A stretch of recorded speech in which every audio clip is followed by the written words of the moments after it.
This is my commuter bike. It's a 2013 Trek 8.3 Dual Sport. Me and this bike have been through a lot together. As a matter of fact, I did my very first triathlon on this bike. I was thinking about buying a new bike the other day, but then decided I think I'm just going to go ahead and upgrade this one. I'm going to go ahead and change this to a 1x system and completely replace the drivetrain. I'm going to get a lot more years of service out of this faithful dual sport. We'll start with a brand new Shimano cassette. This is an 11-speed Deore XT CS M8000. Of course, we'll need a compatible rear mech that's going to be able to handle that new 11-speed system. This XT by Shimano ought to fit the bill nicely. You can't really replace the rear mech unless you replace your front shifter. So, here's a brand new Deore XT 11-speed shifter to go with it. I grabbed a new Shimano chain as well. 11-speed Deore XT. And I said this was going to be a 1x system. So here we go. Race face front sprocket. Let's start by breaking the old chain. Go ahead and get the chain tool and get this done. I'll save this for a spare even though it won't fit this system. With the chain off, I'll just go ahead and drop the rear wheel. And then with the chain whip and the proper tools, we'll just go ahead and remove the old cassette.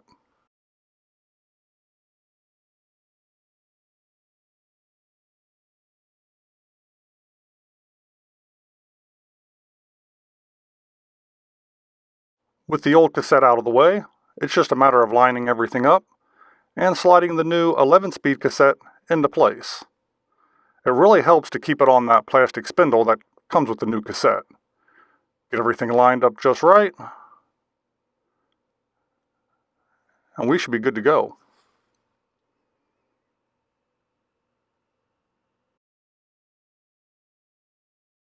I'll just go ahead and hand tighten this for now, and then set all the torque specs here in a little bit.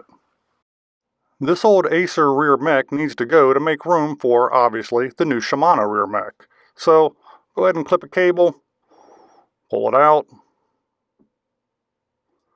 Now let's go ahead and get this thing off of here. There we go. Comes off fairly easily.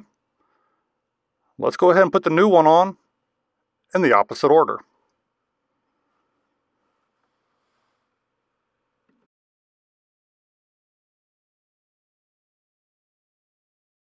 Again, this will be properly torqued at a later time. Since I'll no longer need the front derailleur at all, I'm just going to go ahead and remove this piece completely. This really cleans up the profile of the bike.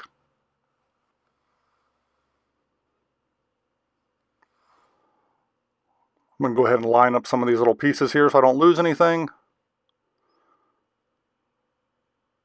Get it all back together. And then I'll probably sell this component.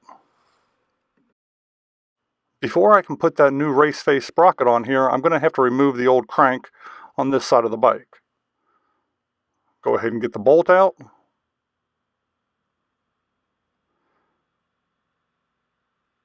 And then to get the crank the rest of the way off requires a special tool.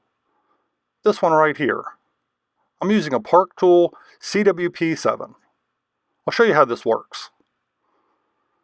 You just take the bigger section of it, thread it in. Make sure you don't cross thread because that's very easy with these fine threads. Tighten that all the way down. Take the center section, depending upon the size of your crank, and tighten it all the way down. Once that's firmly in place, go ahead and get the proper tools and just start cranking.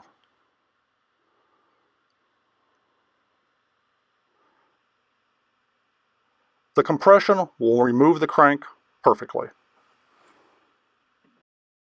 Since I'm reusing the old crank arm, I just got to get all these old sprockets off of here, which is just a matter of undoing some Allen bolts.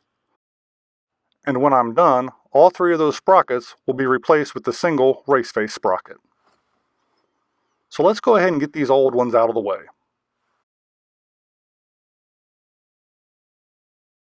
With the smallest sprocket out of the way, go ahead and flip it over, and we can remove the other ones.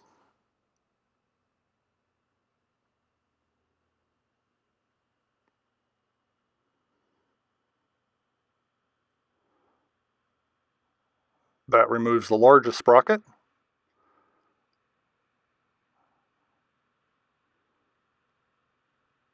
And this is the old center sprocket. It just pops right off.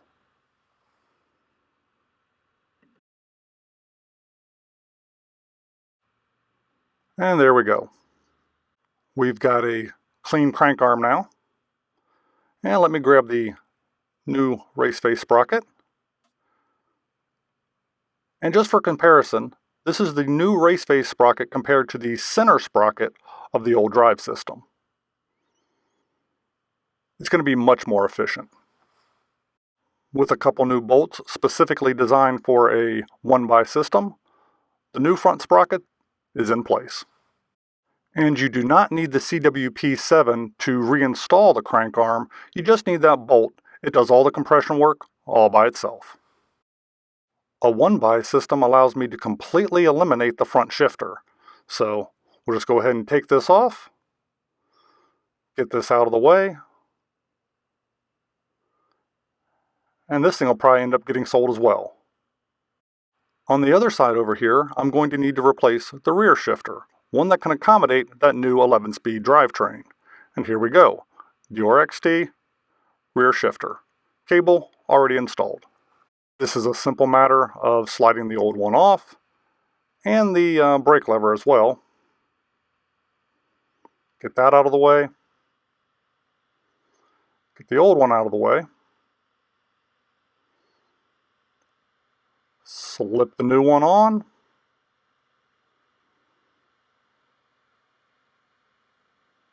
Slip the brake lever back on.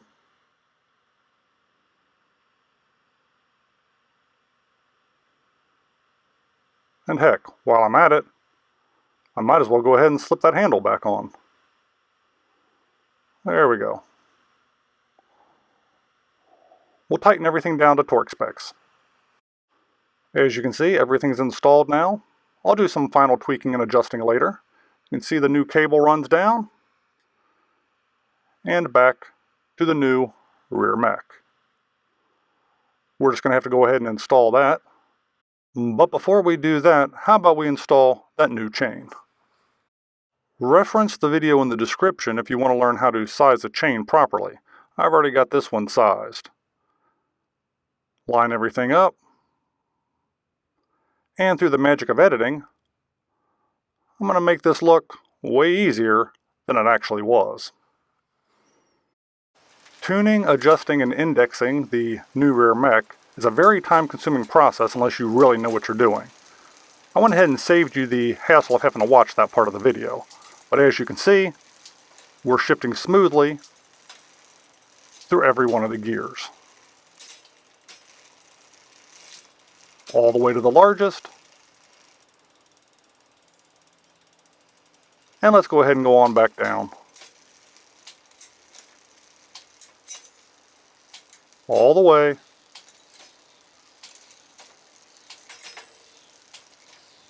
to the smallest.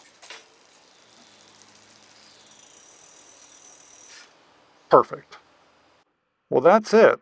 Other than tweaking a couple things and checking all my torque specs, everything's done. My Trek 8.3 Dual Sport should give me many more years of service with this new drivetrain. I hope you enjoyed this video today, and if you did, you know I'd appreciate that thumbs up like. Feel free to follow us on Instagram and see what projects don't make it to video. Lastly, I'll link all the components that I used in this video in the description below. I'll also link a couple videos that I found helpful while I was completing this project. Again, thanks for hanging out with me today, and maybe, just maybe, I'll see you on the next video. If you enjoy videos about the randomness of our amazing world, consider clicking on the globe to subscribe, or maybe checking out one of the other videos right here.